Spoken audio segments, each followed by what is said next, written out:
So even though we got the very upsetting news of Dexter Original Sin's cancellation, that really bummed me out and had me post a rant video, we did still have Dexter Resurrection airing new episodes, and as of right now, should be getting a season 2. Although I won't hold my breath. I know. I can't imagine they would also cancel that. It would be pretty crazy. Most of the comments were, like, I shouldn't say most, but there was a good amount of comments that were like, they just want to focus on Resurrection. They want to put all of their effort and all of their time in this. And what more can you do with Original Sin? And let's not get into any of that. I talked at length about that. I definitely think there is plenty left to do in Original Sin. And I still hold out hope that they will see the errors of their ways and they will flip that decision. But for now, let's talk about Dexter Resurrection Season 1, or is this Season 10 of Dexter? And Original Sin would be Season 0. So, whichever one you want to refer to it as. This is the finale of Resurrection. We're here to talk, of course, about the entire season and spoiler discussion, so if you have not seen it yet, definitely go check it out and come on back. So yeah, I mean, I guess just overall thoughts really quick for the season as a whole, comparative to maybe last season. This had a much better conclusion, right? New Blood had a pretty bad ending for me, as did season 8, the original finale of the original show. I thought that was a terrible episode. Now, the difference being is that season 8, I thought was just a bad season overall. Like, I thought there was a lot of terrible stuff going on. I thought Oliver Saxton was a dreadful character.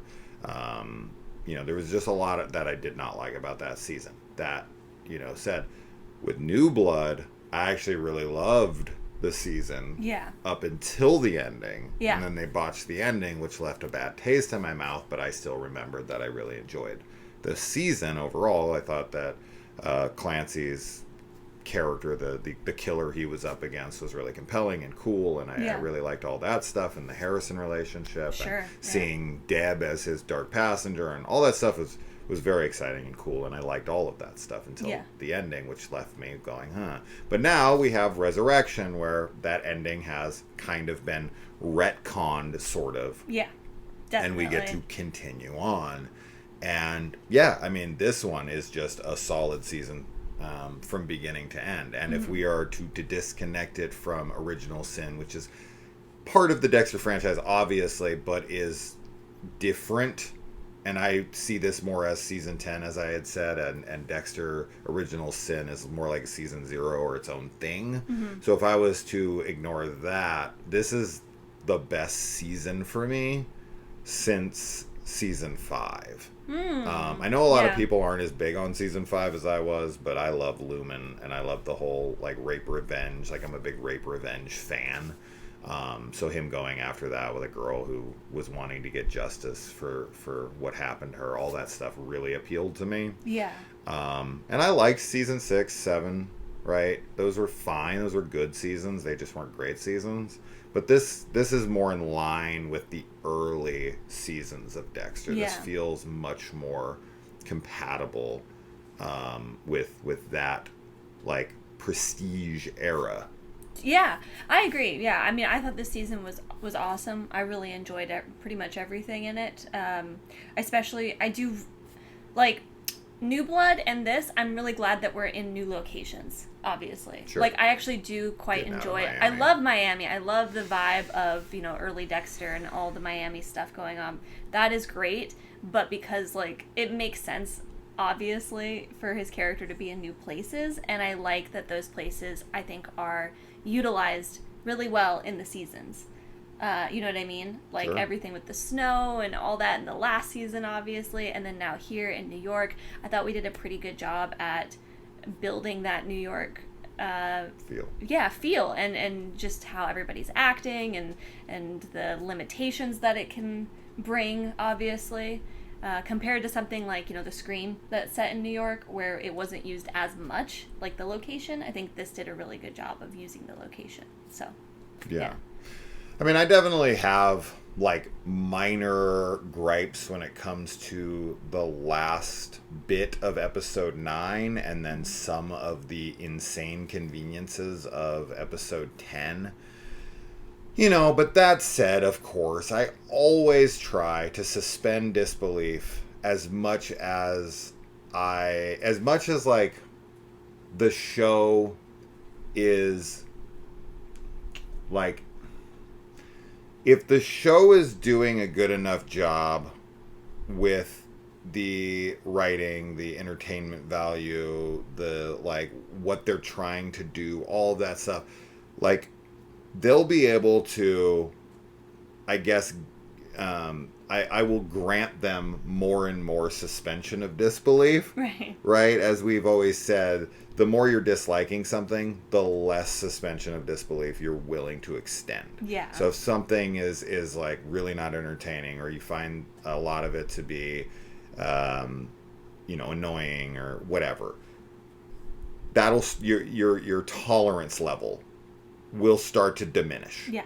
And you'll start to just be like, okay, I hate this thing. Right. As to where if you're really enjoying a show, that exact same thing, you'd be like, like it's not a big deal. Yeah, that happens but those all really the time start in like movies and irk you shows. Yeah. as it continues to progress, and as your like your attention starts to wane. Yeah. I think is another part of it where you just kind of go like hyper fixate on like, oh my god, that's the dumbest shit ever. Yeah. And there's definitely things like that in here for me. Like, I know. And this is more of like a writer issue where you just have to come up with a smarter way to handle these things. Because a lot of people will just kind of wave it away of like, well, what else are they supposed to do or whatever. And it's like, they're writers, like they're God. They can control every element. You don't have to ever put yourself in a corner. You, as a writer, you always put yourself in that corner, right? So when he is forced to kill Angel, and he's sitting there and he like puts the knife up and then he like slices Angel out. It's like, what is the plan here? Like, that was so silly to me. Like, I get he's trying to free him, but it's convenience for, they needed to kill Angel, right? As soon as Angel's onto him, of course. you're like, what else Angel can happen here? Ultimately has to die. There's only two ways that this could have went down. It's either Angel has to die, yeah, or Dexter needs to somehow convince Angel that what he's doing is just. Yeah. Right? And I thought maybe that was going to be a possibility, but like as it went on, I was like, no. Because Angel's too dedicated because of La Guerta. Right. And Dexter tells him at the end, like, I didn't kill her. No, but Deb did. But he didn't tell her that. But he's like, him that. Yeah, he's like, but they're still dead because of you, which is true. Yeah. Unfortunately, that is the truth. But yeah, I mean, as far as the knife and then the slicing, that's definitely like for drama and everything, because you're like, oh my god, is he gonna do it? I mean, I didn't think he was gonna do it at all, but yeah, no. There's no question that he wasn't gonna kill him. And, just other things, of course, in this last episode where Prater's, like, holding the gun to Harrison's head, and he, it's all of this, like, total TV-type shit. Yeah, where he like, moves and fires up at the ceiling instead of shooting Harrison in the head. Right, he should have shot Harrison first, but even putting that aside, like, Prater is a guy who has unlimited resources. Yeah. Right? If he's got a vault where he has Dexter in, he can send 15 guys in there to kill Dexter, to just leave him in there during a gala, and to, like, have Charlie be the one that just kind of watches over it. And that kind of stuff is just silly. It's just silly. And the fact he just grabs Harrison and walks him back up after, like, telling a security guard to give me your gun. I'm going to handle it myself. Right, turn off the cameras and give me your gun. That's is super silly. But I think the idea obviously is supposed to be he is so, like, insanely wealthy and powerful that, like, everybody that works for him just, like, doesn't question things. It's just like, all right, like I'm getting paid, whatever. If that's true, then take your security guards with you. But I agree, yes. I feel like, get rid of. Charlie seems to be the only one that really knows the serial killer side of things.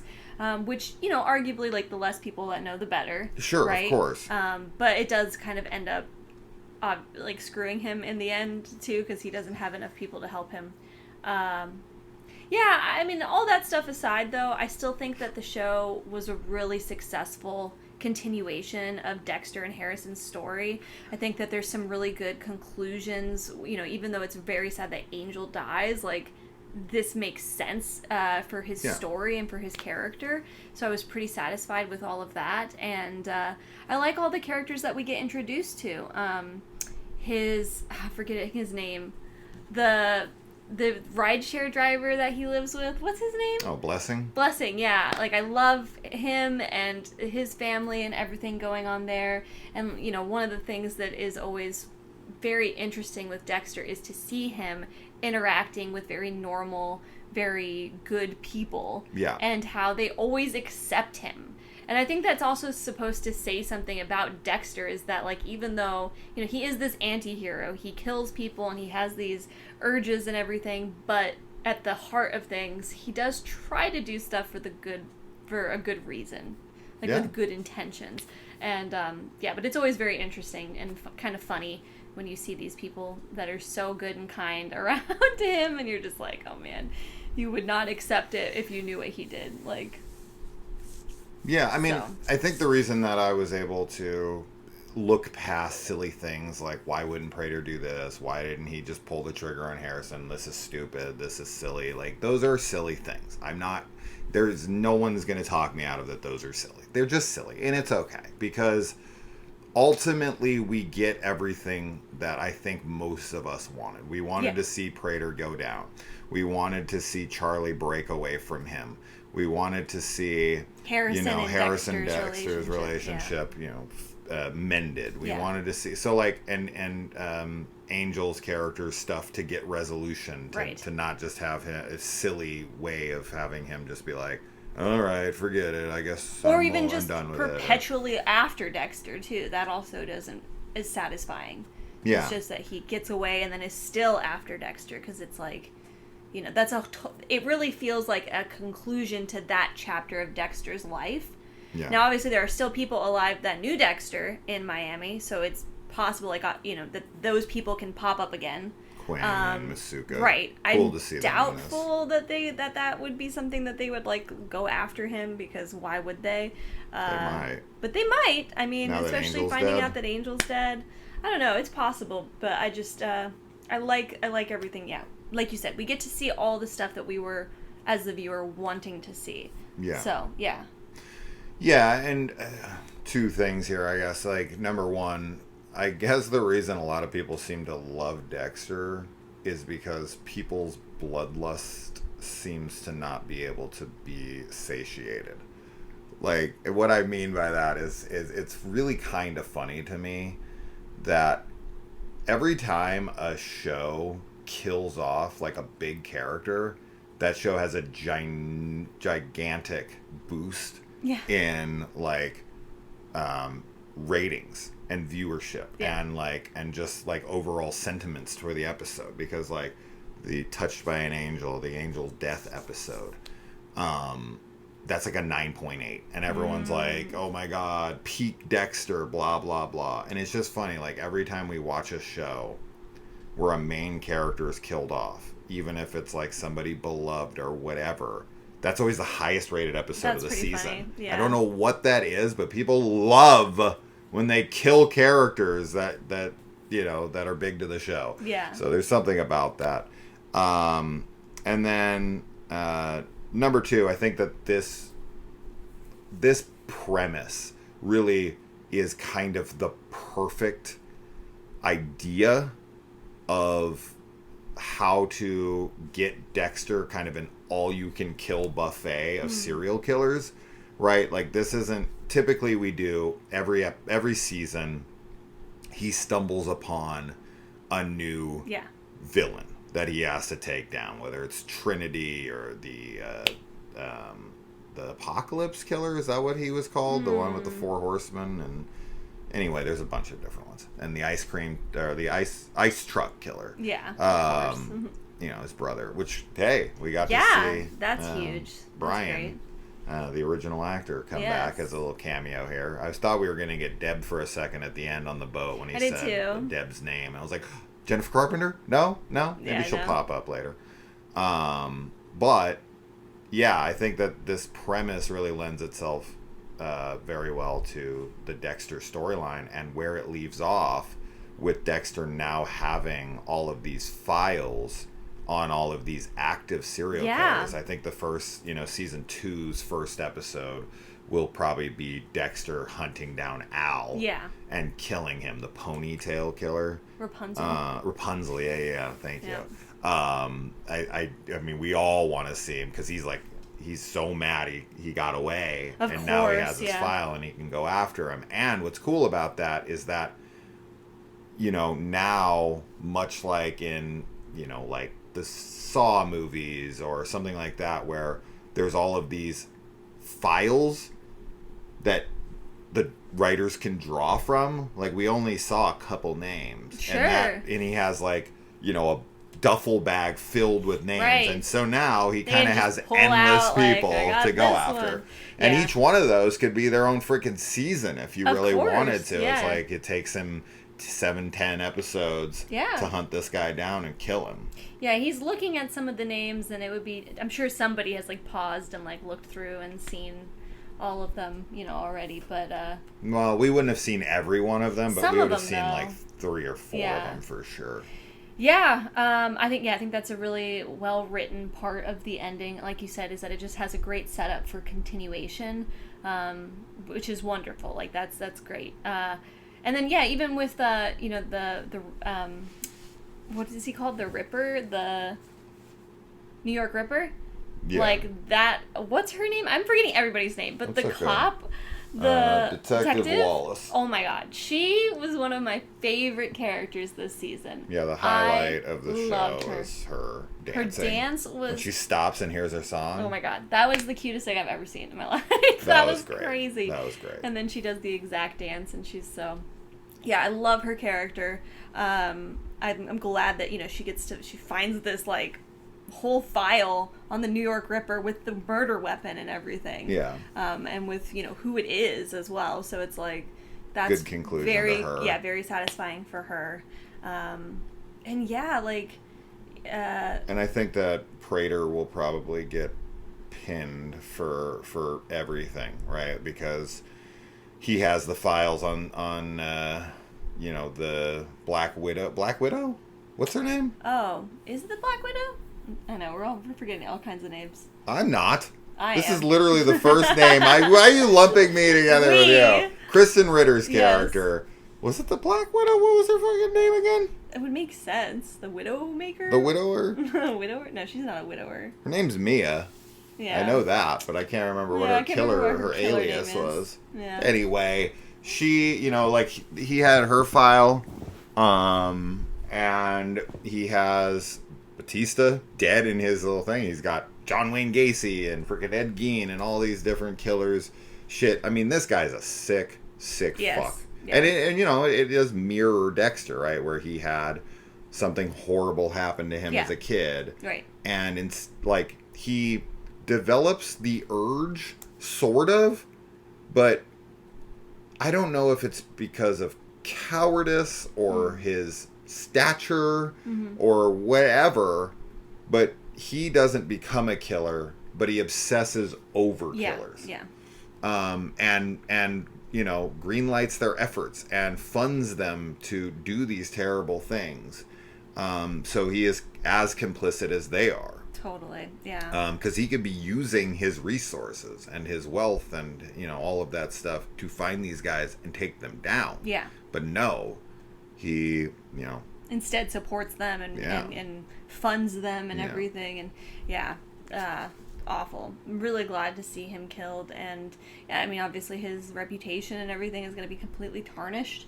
And that's He's great. He's going to be on the lam, and, right? I really love that Dexter doesn't take his blood, too. Yeah, I don't want to remember you. Yes, I thought that was a really great. And that's I think, I don't know, how do you feel about this? Because like I feel like that is to hurt him more than anything. I agree, right? Because he would be like, some sick part of him is like, well, at least At a least part I'm of gonna me be like a part of the the Bay Harbor Butchers collection. Right? Yeah.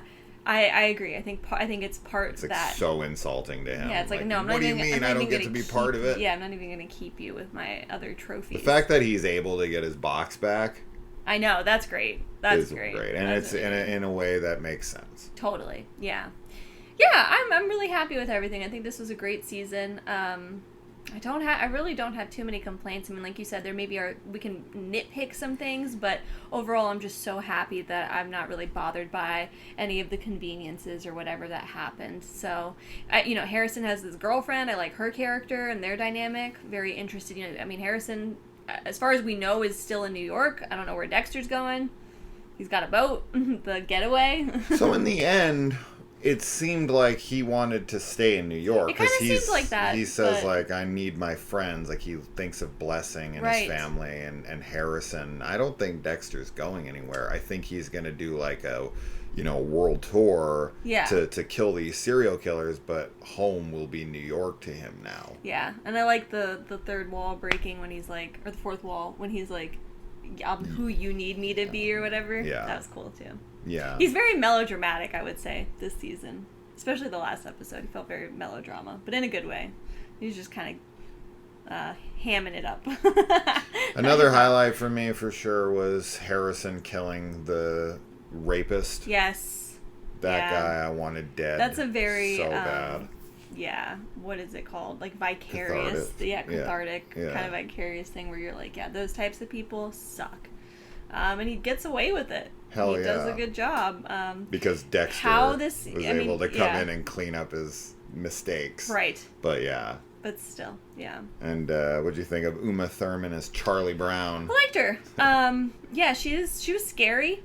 She obviously is still alive, so will Dexter come after her? Will she come after Dexter? No. I don't think so. No, I mean, she's still out there, but like, yeah, she's moving away to her childhood home with her mom. I'm glad she got away. I am too, because she was basically being blackmailed. 100%. And like, this is that kind of thing, right? Where it's like you're having somebody who's paying for your mother's like super expensive treatment and stuff, and she's doing everything for her mom. But she's definitely not into it the way Prater is. I mean, she's disgusted by it. She's disgusted by all these killers.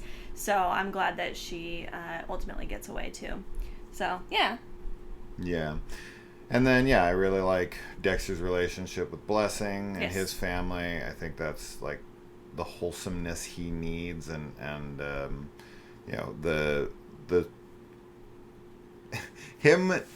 the whole reason that he even gets into this having to do with like this kind of ego thing where this guy is not going to get called the dark passenger. Yes. That's my fucking thing. I love that. That's super funny. Yeah. The fact that the dark passenger always wears this hood where he can't be photographed. Yeah. So even if Prater was following him and trying to take pictures of him for his collection, they'd still be blanked out. Sure. So that was a really smart plot device that he has, so that Dexter could take his place. Yes, very smart. And the only pictures he has of Dexter are when he's not wearing that hood. Right. So after. Right. Yeah. Very smart. I liked all that a lot. Yeah, Red was a fucking monster. Oh my god, yeah. Yeah.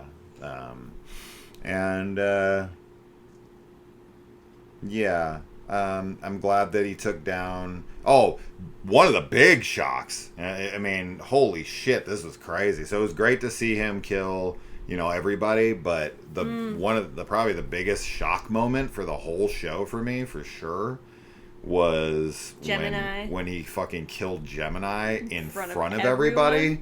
That was like ballsy. I was shocked in that moment. Yes. I was like, "Oh my god, is he really doing this?" And he's even like, "I don't normally like an audience, but it makes sense." And he said it like he tells him like, "I killed your brother" and everything, and gets him to attack him and lets everyone see him coming after him. He's like, "I was just defending myself." Right. Yeah, but I was not expecting him to kill Gemini. And hey, shout out to David Dashmalchian. Oh yeah, he's fucking very great. Cool. He's always cool. Yeah. He's such a goth guy. We get Kristen Ritter. We get. We get what's his name? Freaking Neil Patrick Harris. Yeah, I really liked all these cool little cameos and whatnot. Not cameos, but famous actors. Day players. They're playing, serial killers. That's cool stuff. Yeah. Good stuff. Overall, very. And I like that he has he has the relationship with Mia, and he thinks like, oh, kindred spirit, right? Like she kills kills after sexual assault, people. And she totally tears and she's the like, no. rug out under his feet. She's like, I'll kill anybody. I don't give a fuck. Yeah, she wants to kill with him. She's like, that's how I started. Right. But now I'm fine with killing anybody. Yeah, it's messed up. Because, the guys that she's going after, like the one that she picks up at the bar, doesn't drug her, right? Like, she just takes a dude home. Dexter definitely has dating problems. He does. Obviously. He cannot have a relationship. No. He's tried. He's had, 5 serious relationships in the show. Rita obviously ended really poorly, being murdered by Trinity. To say the least. You got Lumen, who was like, now that I got my vengeance, I'm good. Yeah. And I can move on, and I hope that you can too, but I know you can't, so I gotta go. Yeah. I really liked that conclusion of their relationship because it made so much sense of everyone I want dead is dead, and I'm good. Yeah. I do not want to do this anymore, and I don't want to be around this anymore. Yeah. And then, of course, Hannah McKay, man. which, don't even get me started on him leaving Harrison with that girl. That makes literally the least sense maybe of anything in the show. I don't want him raised by a killer, so I'm going to leave him with a killer who I don't even know wants him. Right. And didn't even tell her. That is the dumbest shit ever. Yeah. I'm not getting into season 8. And then the sheriff girl in New Blood. Yeah. I don't remember her name. He always tries, but she, she helps him out, man. She clears his name, even though I do feel like that's a bit of a plot convenience of her being like, you murdered one of my fucking deputies in the jail to escape, which was a big no-no. That was probably one of my least favorite Dexter moments ever, because that is not him. Yeah. He would have choked him out. Sure. That would have made more sense. But for him to kill that guy, which is supposed to be I need to be put down. Right. That's what compels him to be killed. Right. Right. So I get why they did it, but then it hurts him if he stays alive and you retcon it for resurrection. Yeah. But the fact she's able to look past that and be like, all right, I cleared your name, we're even. No. Yeah. She would not have cleared his name after he murdered one of her friends. That to me, it was they just completely ignored that. I feel like they purposely ignored that because they did not know how to reconcile it. Yeah. I feel the same way. Yeah. So I guess that's it. Overall, a very, very satisfying episode or a season and Definitely. finale, and a couple silly things aside, I am very much looking forward to season 11 or season 2. Or yes, whatever me too. you want. I hope we get it. Dexter Original Sin. Please. If you want, there is a petition on change.org. I shared it I pinned it in the Dexter Original Sin video that I made. A bunch of people have signed it from that link, so if you sign it through that, I'll get the credit. I don't really care. Sign it however you want. But yeah, so I don't know if that will make any difference, but shows have been resurrected from fans' outcry. Yeah. It has happened. I mean, we got the Snyder Cut. I know a lot of people hate those guys who screamed that to the heavens for years, but they were successful. They did get a 4-hour Snyder Cut of Justice League that HBO put millions and millions of dollars into just to shut them up. Sure. And because they called for it. And it's give the people what they want. It makes them money. What downside is there to it? Right the wrong. So if you are a fan of Original Sin and do want to see a second, third season, put your voice out there. Yeah. But other than that, what'd you think of this season? What were your favorite moments? Definitely the detectives' Saturday Night Fever dance sequence is my favorite moment of the series, which is funny. I would never have thought that would be a thing. If you were Somebody doing a character you've never seen before doing a dance to Saturday Night Fever is gonna make be the favorite moment. Or Staying Alive by the Bee Gees, I guess is the song, but you know what I mean. Yeah. That would be my favorite moment. I'd be like, bullshit. Yeah, it's great. I mean, Harrison's naked girlfriend. That's pretty good too. Just a second. But yeah, the dance, I loved it. Made me really happy. All right, guys, that's that. We'll see you in the comments. Adios. Bye.